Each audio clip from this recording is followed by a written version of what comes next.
Hi friends, I'm so glad you came back to join me for another week of Sunday school.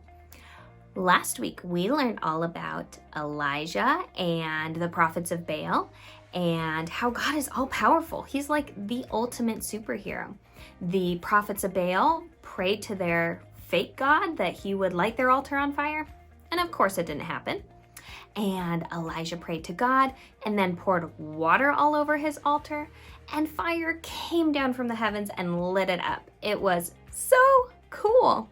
So we learned that God was all powerful because we've been learning all about God, who he is, what's God like. And that's important to us because our faith is believing in God, and we want to know who we're believing in so that the foundation that our house sits on is strong like a rock, and that when winds and rains and storms come, our house doesn't blow away. So today, we are going to be learning another important truth about who God is. We're going to be learning that God is always with us. So we're actually going to be talking about two different people who are in the Bible and seeing how God was with them. So the first person we're going to talk about is David. Now, raise your hand if you know who David was. He was a king. He wrote a lot of the Old Testament. He wrote the Psalms, and David really, he was a phenomenal writer, and so much of what he wrote in the Old Testament is about what he was feeling. And it's gonna give us a great idea that although sometimes our feelings may change, God doesn't. So here's what we're gonna do. We're gonna jump into our Bibles first, and we're gonna be reading through a bunch of the different Psalms. Now, again, David wrote these Psalms, and as we read along, you'll kind of see in some of them, he may feel closer to God, and in some, he may feel further away. So let's jump right in, and I'm gonna be kind of flipping through these quickly, so keep up if you can, but if not, it is great to listen along. So the first one we're gonna be in is Psalm 18, verses 19 and 20. It says, "He brought me out into a broad place. He rescued me because he delighted in me.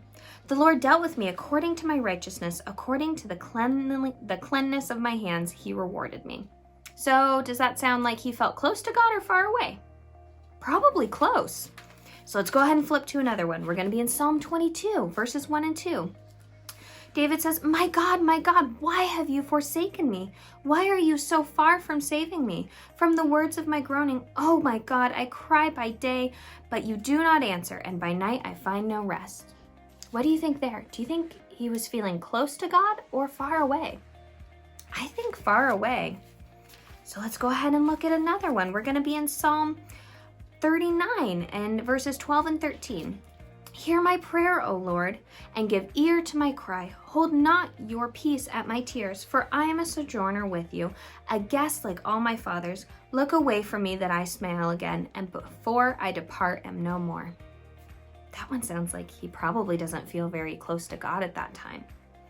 So let's go right down into 40, verses 1 and 2. It says, "I waited patiently for the Lord. He inclined to me and heard my cry. He drew me up from the pit of destruction, out of the miry bog, and set my feet upon a rock, making my steps secure." You know, that one sounds like he was feeling really close to God at that time. Okay, I've got just a couple more for us. Psalm 63, verses 7 and 8. It says, "You have been my help, and in the shadow of your wing I will sing for joy. My soul clings to you, and your right hand upholds me." So if he's clinging to God and God's hand is holding him up, do you think he feels close or far away? Really close. All right, I've got one last one for us to listen to. Oh, sorry, two more. Okay, Psalm 102, verse 2. "Do not hide your face from me in the day of my distress. Incline your ear to me. Answer me speedily in the day when I call." Probably didn't feel very close to God at that time. It felt like God was maybe far away. Okay, so let's read Psalm 139, verses 7 through 10. "Where shall I go from your spirit? Or where shall I flee from your presence? If I ascend to heaven, you are there. If I make my bed in Sheol, there you are there. If I take the wings of the morning and dwell in the uttermost part of the sea, Even there your hand shall lead me, and your right hand shall hold me. That last one that we read, that's the truth about God. That no matter how we feel, God is always with us. Sometimes God doesn't feel like he's close. Some days it may feel like he's right with us, and some days it may feel like we don't know where God is at all. But here is the truth, friends. God is always there. And sometimes our own feelings can make us feel far away from him. But the truth is he is unchanging. The truth is that he is always there, and there's nowhere we can hide from his love.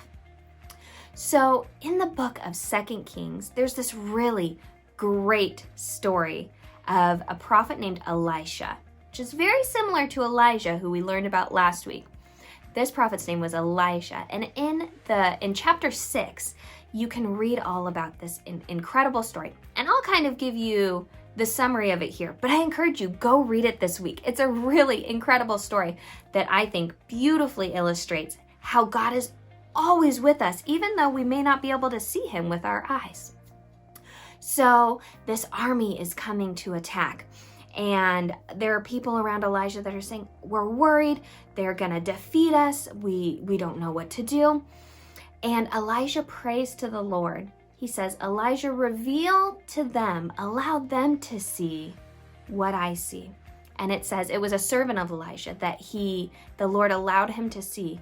And all of a sudden he saw just thousands, just tons and tons of chariots and horses and an entire army of angels surrounding them, protecting them. It was something he couldn't see with his earthly eyes, but it doesn't mean that they weren't there. It doesn't mean that God wasn't protecting them. And that is the truth, friends. God is always with us, no matter how we may be feeling. So my prayer for you this week is that you would take some time to pray and to remind yourself that God is close even if we feel distant. And when we're feeling distant, there are things we can do to feel closer. We can read his word, God's word. This is his truth. This is his letter to us. Reading it helps us feel closer to him. Prayer is another great way to feel closer to God. Worship, singing God truths about who God is and the things he does for us and how mighty and glorious he is. So friends, no matter how far God may feel away from you, the truth is he is right next to us. I love spending this time with you. I love studying God's word with you. Come back next week as we continue to learn these important truths about who God is and why we serve him. I hope you guys have a great week. I love you so much, and I'll see you next time.